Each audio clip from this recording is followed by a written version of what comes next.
Olá, amigos do YouTube, estamos começando mais um planejamento de trabalho aqui no Bom Dia Mercado, seja bem-vindo. Faremos juntos o nosso planejamento para essa segunda-feira, dia 29 de agosto. Estou gravando esse vídeo no final de domingo, são 10 horas da noite, estou bastante cansado, mas faremos juntos aqui o nosso planejamento, tá bom? Bom, hoje não foi um dia bom por aqui, apesar de ter conseguido trabalhar o match odds no jogo do Flamengo e também no jogo do Colônia, com um sucesso em correções de preço dos favoritos. No mercado de gols não foi muito bom por aqui, então na somatória eu acabei em prejuízo, né? A gente está encaminhando ali para o final do mês, eu estou com um mês bom, principalmente por conta do jogo do Dortmund contra o Bremen, né, naquela virada do final. Então a gente tem mais alguns dias para o fim do mês de agosto, e esse mês de agosto vai terminar ali praticamente no meio da semana, né? Então vou filtrar aqui as partidas que eu vou trabalhar. Tá, hoje foi um dia complicado para gols, principalmente pelo fato de eu não ter conseguido fazer a Bundesliga 2, eu fiquei sem energia. Ontem eu postei o vídeo, né, numa dificuldade danada aqui, tive que usar no break, foi complicado, tive que ir até a cidade buscar a internet para subir o planejamento. É um compromisso, né, então fui subir, a energia só foi voltar às 10 da manhã e já tinha terminado a Bundes 2, então alguns jogos ali eu tenho plena certeza que eu estaria dentro, principalmente o empate entre o Magdeburg e o Kaiserslautern, que foi 4-4, enfim, oportunidades que passam, a gente não consegue aproveitar tudo, mas os jogos que eu trabalhei posteriormente não foram assim tão interessantes. Não foi um prejuízo gigante, até porque eu não consegui clicar tanto, mas os cliques que eu dei no mercado de gols, provavelmente ali, se eu não estou enganado, todos tiveram resultado negativo.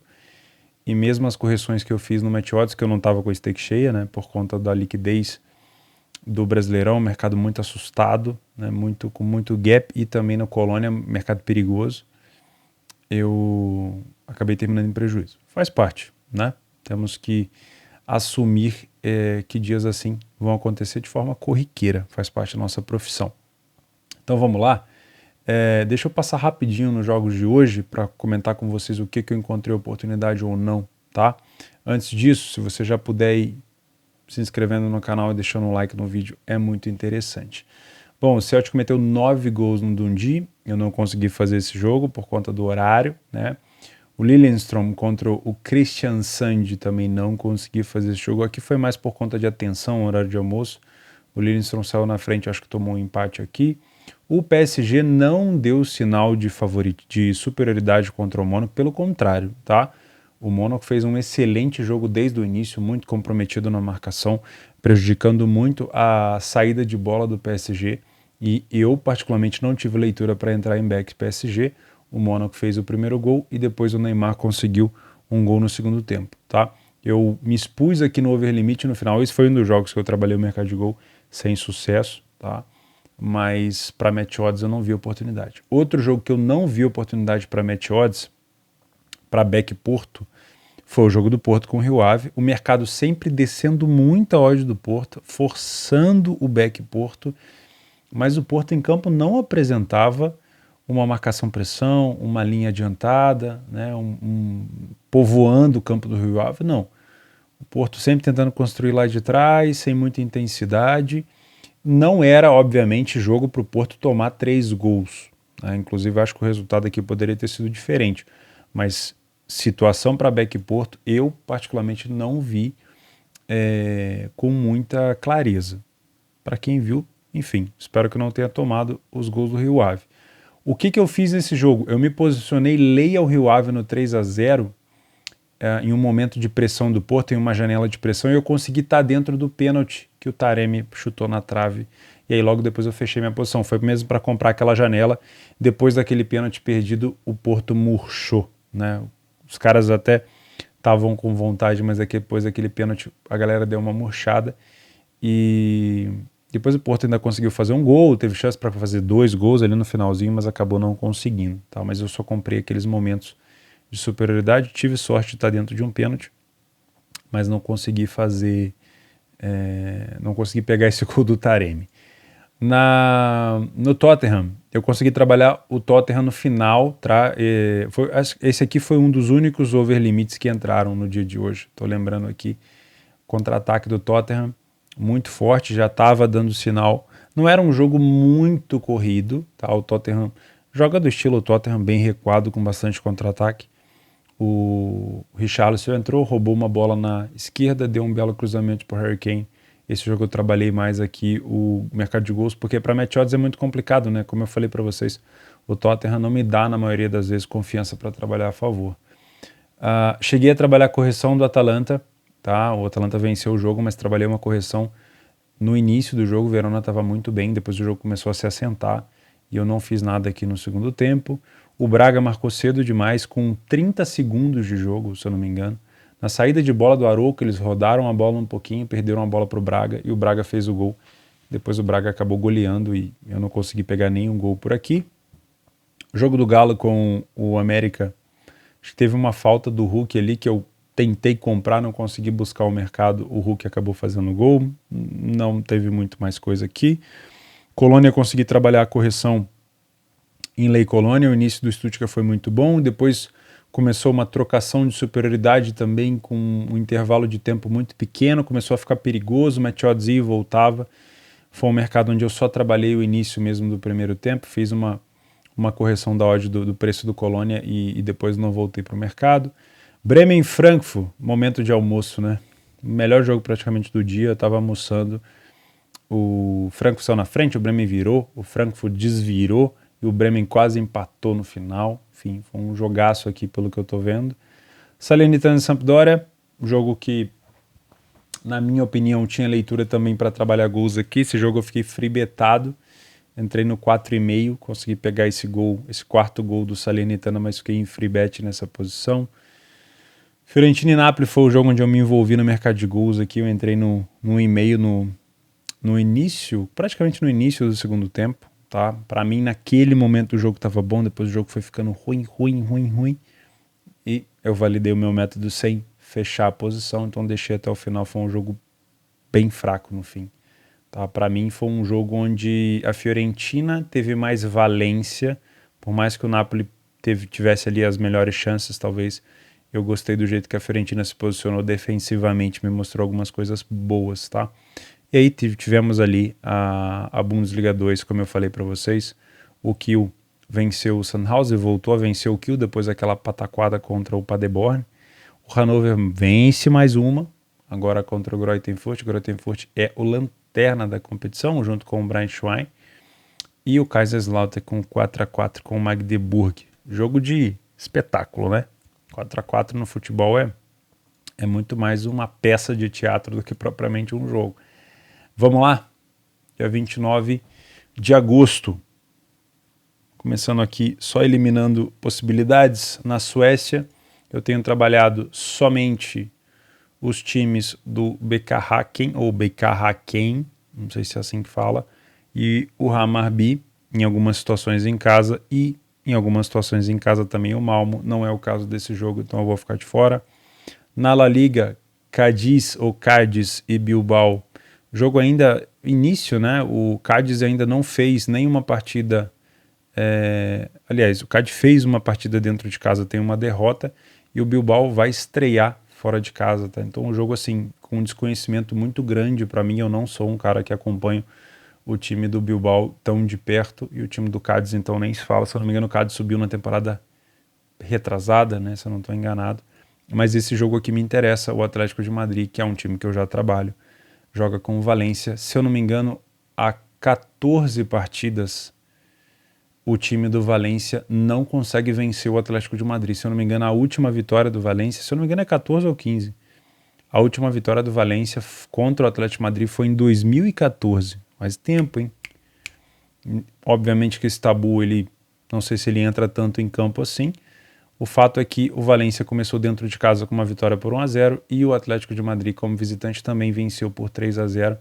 A vitória do Valência foi contra o Girona, e o Atlético de Madrid foi contra o Getafe, tá? Se eu não estou enganado. Então eu vou ficar de olho nesse jogo. Para mim é um jogo para trabalhar exclusivamente match odds. Não costuma ser um jogo assim historicamente tão corrido, mas os últimos 3 jogos, principalmente aqui, o 3-1 do Atlético, o 3-3 do Atlético fora de casa e o 3-2 também do Atlético em casa podem abrir oportunidades para gols, tá? Mas eu venho inicialmente para trabalhar o match odds, já vou colocar aqui como correção de preço, tá?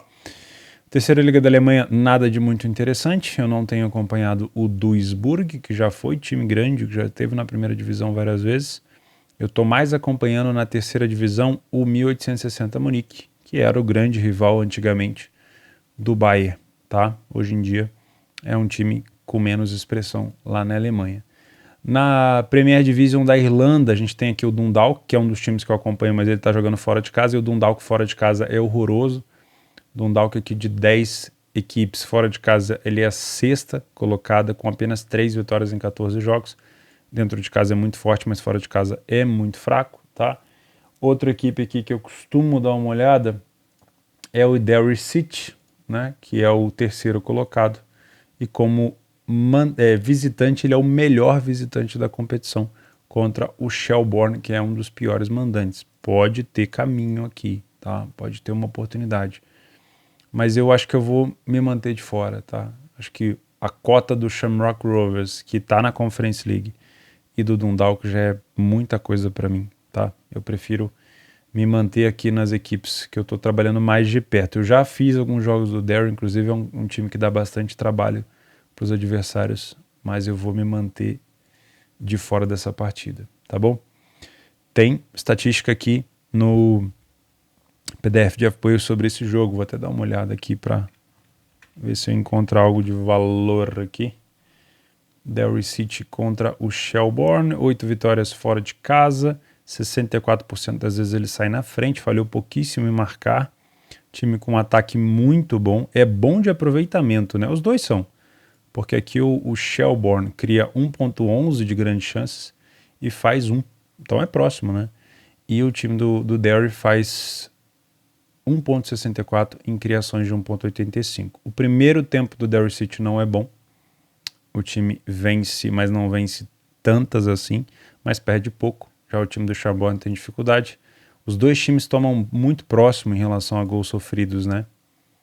Em relação a não sofrer gol também tomam porcentagens próximas, então não me indica uma superioridade tão grande. No segundo tempo aí eu já tenho um pouco mais de vamos dizer assim, dificuldade do time mandante, um pouco mais de destaque para o time visitante, mas percebam que não é algo assim tão confiante, por isso que eu acho melhor eu deixar de fora, tá? Na Primeira Liga de Portugal nós temos o Guimarães contra o Casa Pia. O Guimarães é, vamos dizer assim, a quinta força ali em Portugal há alguns anos, né? Não necessariamente de forma corriqueira, mas tem ali um bom investimento. Eu costumo trabalhar bastante do Braga para cima, mas pode ser uma partida para ficar de olho. O Casa Pia deu bastante trabalho para o Benfica, apesar de ter perdido o jogo. Deu bastante trabalho para o time do Benfica. Como visitante, o Casa Pia tem um empate e como mandante, o Guimarães tem uma vitória por 1-0. Está começando ainda, né? Campeonato Português, para a gente ter uma visão assim um pouco mais macro. E o Vizela contra o Gil Vicente, aqui é muito longe para mim em relação ao conhecimento das equipes, eu vou me manter de fora, tá? E aqui chegam os jogos que eu provavelmente vou ficar um pouco mais atento, que são os jogos da Série A e B do Brasil e um jogo da Superliga Turca, tá? Na Série A eu tenho o Internacional contra o Juventude, com essa odd aqui de 1,44. Isso aqui é um pouco complicado, né? A gente tem aqui Palmeiras, Atlético Mineiro, Flamengo, na Série B o Cruzeiro, em algumas situações o Grêmio, com essas cotações bem baixas. Cenário sul-americano com essas odds baixas é uma situação muito assim, complicada, porque é difícil você medir o valor no longo prazo, né? Quando a gente fala de apostas, Panther, né, para quem me acompanha aqui que não faz trade, é muito difícil você encontrar um EV positivo nessas cotações na América do Sul.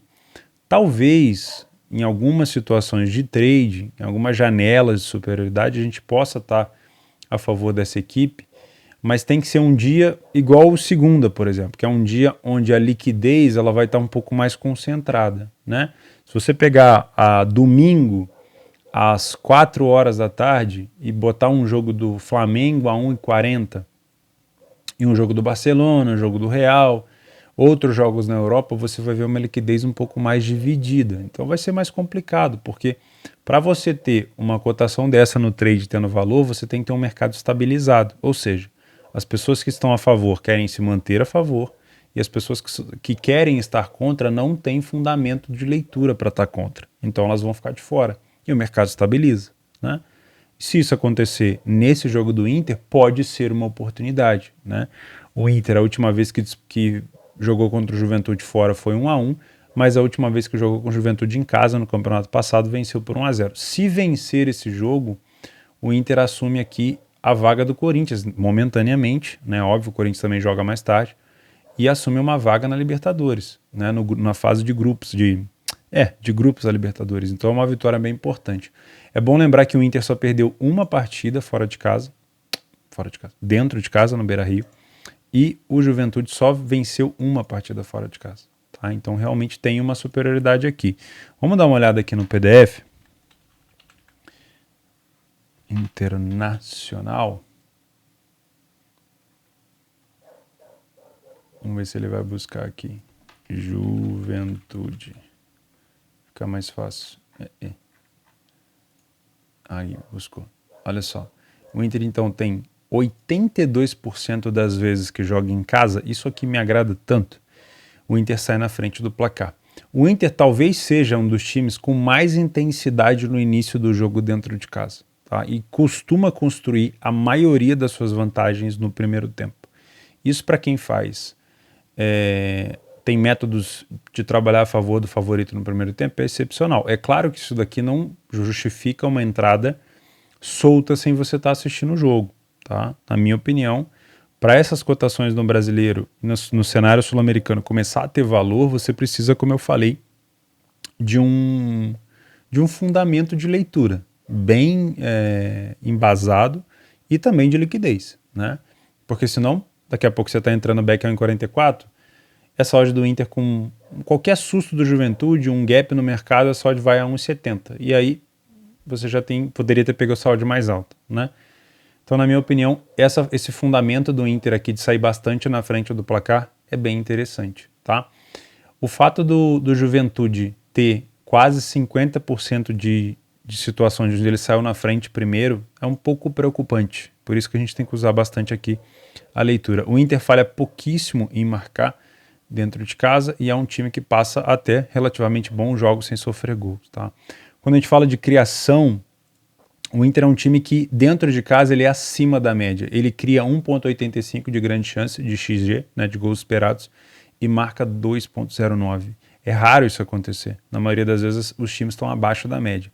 Mas o Inter cede bastante oportunidade. Isso aqui eu já fiz algumas críticas com o Inter, que é um time muito permissivo, principalmente no segundo tempo, tá? A gente vai falar sobre isso. Então, tomar um pouco de cuidado com essa permissão demais do Inter. O time olha que interessante. O time do Juventude, ele cede 2,21 de grande chance. É um dos times na série A, não é à toa que é o Lanterna, que mais cede chance aos adversários. E tem tomado menos gols do que deveria. Era para estar tomando mais. E pega um adversário como o Inter, que cria um número muito bom e que marca mais do que deveria. Ou seja, uma defesa que cede e que deveria estar tomando mais, pegando um time que cria e que marca acima da média. Provavelmente o Inter sim vai ter uma boa vantagem aqui. Além da dificuldade de ataque do Juventude, né? Quando a gente fala de primeiro tempo, é uma superioridade muito clara. O Inter não perdeu nenhum primeiro tempo no Beira-Rio, venceu 73% deles. E é isso que eu venho buscar aqui se eu tiver oportunidade nesse match odds, tá? 17 gols marcados no primeiro tempo, 5 sofridos. O Juventude tomou 9 e fez apenas 4. 45% dos primeiros tempos ele perdeu. Quando a gente vem para o segundo tempo, aí a gente vê essa queda muito acentuada do time do Inter. Não é que o Juventude passe a jogar muito, ele continua marcando a mesma quantidade, ele continua tomando até mais gols, mas o Internacional tem uma queda brusca de vitória, de número de vitória, e é um crescimento muito grande, muito exponencial do número de derrota, né? De 0% para quase 40% de derrota. Então é um time que desliga no segundo tempo, que às vezes está em vantagem e cede oportunidade para o adversário. Então tomar um pouco de cuidado com isso, tá? Talvez o primeiro tempo seja um pouco mais indicado se você quer uma posição um pouco mais segura, entre aspas, tá? Quando a gente fala de bola parada, o Inter tem a seu favor uma defesa muito complicada do Juventude, que tem dificuldade para defender essas situações, mas um time do Juventude que é muito pautado nas bolas aéreas, e o Inter tem sofrido nesses fundamentos, tá? Então toma um pouco de cuidado, que para um time do Juventude que deve jogar bastante recuado, qualquer bola aérea pode ser um sinal de perigo, tá bom? O Inter chama esse jogo para um over, tá? É importante lembrar disso, apesar de nos últimos jogos entre eles, a gente colocar aqui, ó, 1-1, 2-1 para o Inter, 2-1 para o Juventude, 1-1, 1-0 e uma vitória do Internacional. Apesar disso, o Inter chama bastante esse jogo para um over. E quando a gente tem um time em desespero como o Juventude saindo atrás do placar, se o Inter não parar e se o Inter continuar usando o contra-ataque, o Inter pode sim ampliar essa situação. Então talvez trabalhar a favor de gols com o Inter já vencendo possa sim ser uma situação de valor. Uma coisa que me chama a atenção aqui é que o Inter marca geralmente aqui no final e no início do final do primeiro tempo, início do segundo, também marca nos minutos finais de jogo, que é onde o Juventude sofre mais gols. Isso indica também uma possibilidade de contra-ataque muito interessante, tá? Então eu vou trabalhar com essa possibilidade de trabalhar um back Inter no início do jogo, tá? Lembrando que isso aqui é um planejamento, não é certeza. Beleza? Vamos falar então de Corinthians e Bragantino. Corinthians que tem o jogo da volta com o Fluminense, mas não é nessa semana nem na outra. Então pode jogar com o time titular. O Corinthians que pode perder essa vaga aqui de quarta colocação se não vencer o time do Bragantino e se o Internacional vencer o Juventude, né? Por isso que é bem importante não deixar os líderes descolarem. O Flamengo já venceu o jogo hoje contra o Botafogo e foi a 43 pontos, tá? Então a gente tem nos últimos jogos, entre eles, o Corinthians tendo vencido os dois últimos por 1-0, jogo com tendência de ser um pouco mais under. O antepenúltimo foi um empate 2-2 fora de casa. E antes disso o Corinthians tinha perdido dentro de casa para o Bragantino, isso em 2021, tá? Dentro de casa também o Corinthians tem uma das melhores campanhas na competição, né? 7 vitórias e apenas uma derrota. E o Bragantino não é um dos melhores visitantes, tem só 2 vitórias fora de casa, tá? Se a gente pegar os últimos jogos do Corinthians em casa, a gente vai ter 2 derrotas. Aqui uma para o Palmeiras, que foi bem dolorosa para o Corinthians, por conta de ser um jogo que era primeiro e segundo colocado disputando no momento. Um gol contra, né? Com uma falha do Fagner no meio campo. E aqui uma derrota para o Flamengo no primeiro jogo da Libertadores, tá? Mas quando a gente fala de brasileiro, uma vitória contra o Botafogo também. Então vem de uma vitória contra o Botafogo, uma derrota para o Palmeiras, 2 jogos com apenas 1 gol.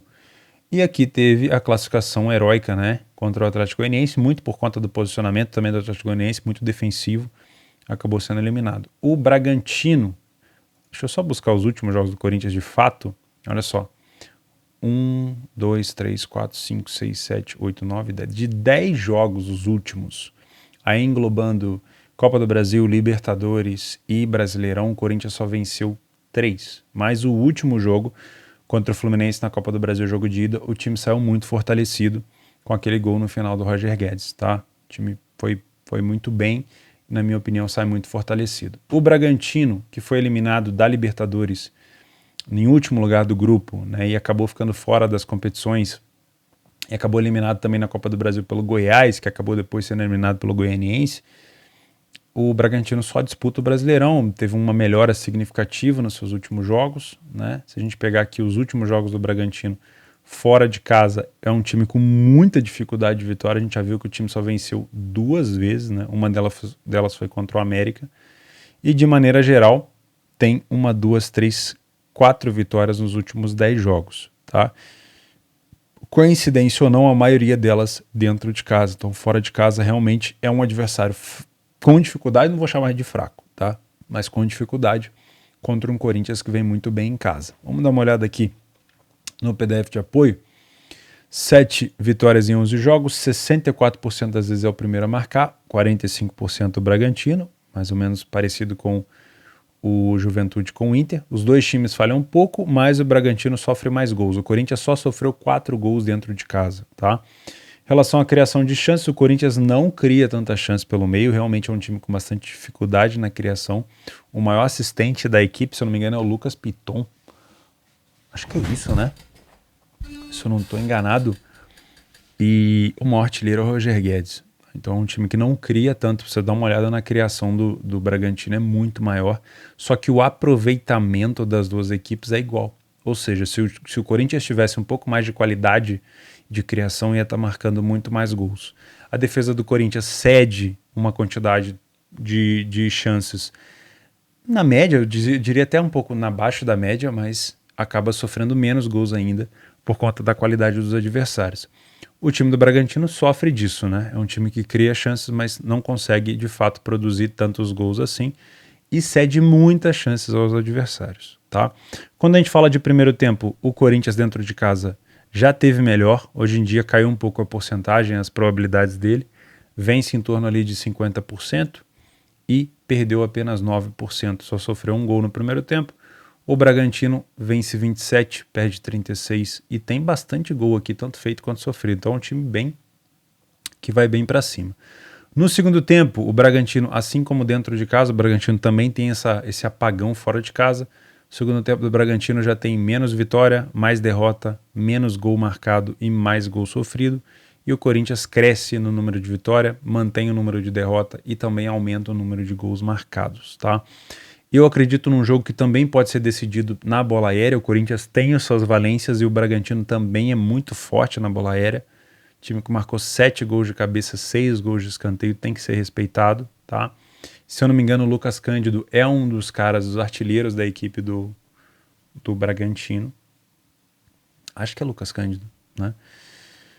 E o Corinthians também tem alguns gols sofridos de cabeça e esse, na minha opinião, pode ser um fator decisivo, tá?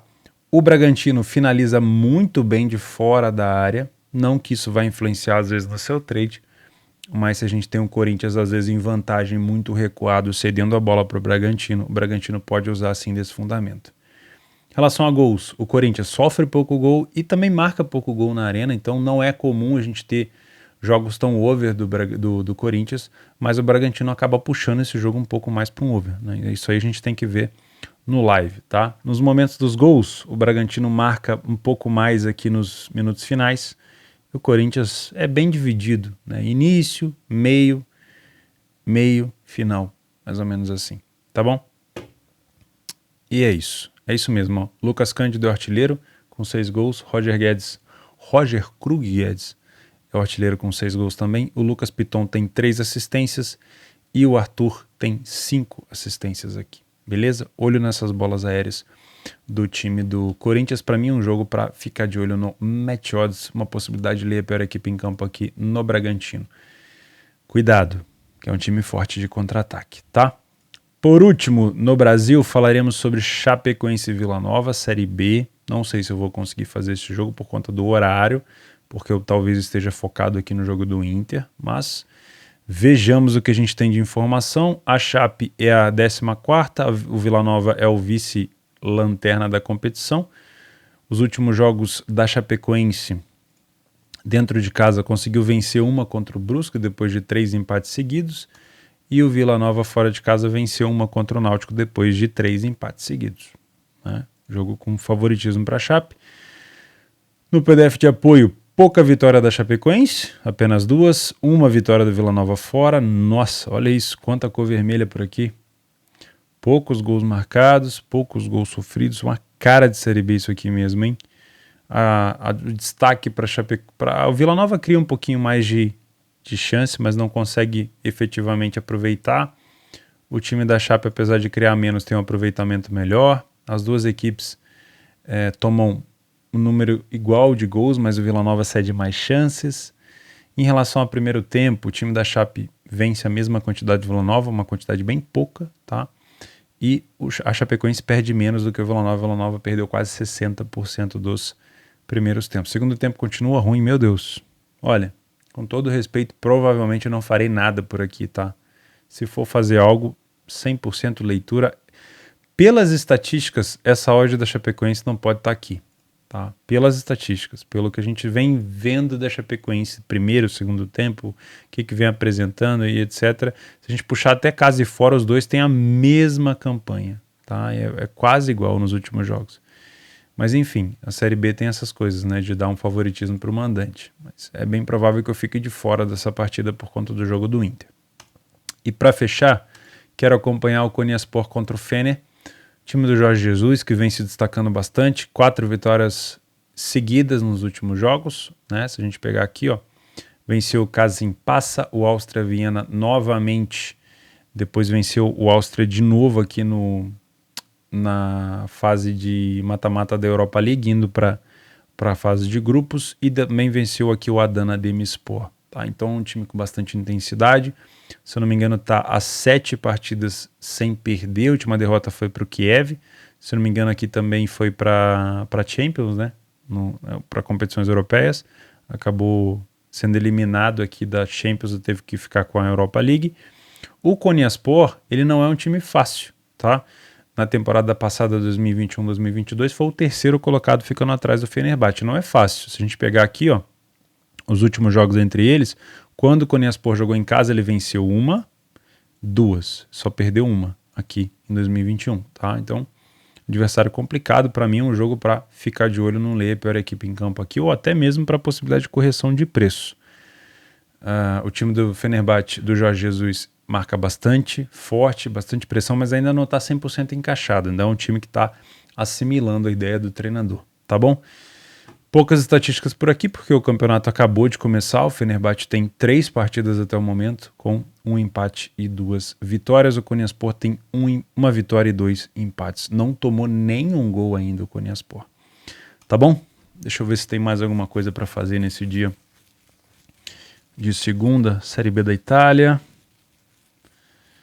Segunda divisão de Portugal. La Liga segunda divisão. Não tem nada. E o campeonato ucraniano realmente voltou, mas não é uma competição que eu trabalho. Então eu vou ficando por aqui. Meus amigos, espero que eu tenha conseguido elucidar e ajudar você de alguma forma. Esse aqui foi o meu planejamento pessoal. Fica aqui um grande abraço para ti, um desejo de uma boa semana, de bom fim do mês de agosto para a gente. Não esquece de participar aí do sorteio da Betfair no primeiro comentário fixado. Se você quiser ter acesso ao PDF de apoio, primeiro link no comentário fixado também. Valeu? Um grande abraço a todos. Não inventa moda e façam sempre o simples. Valeu, um abraço.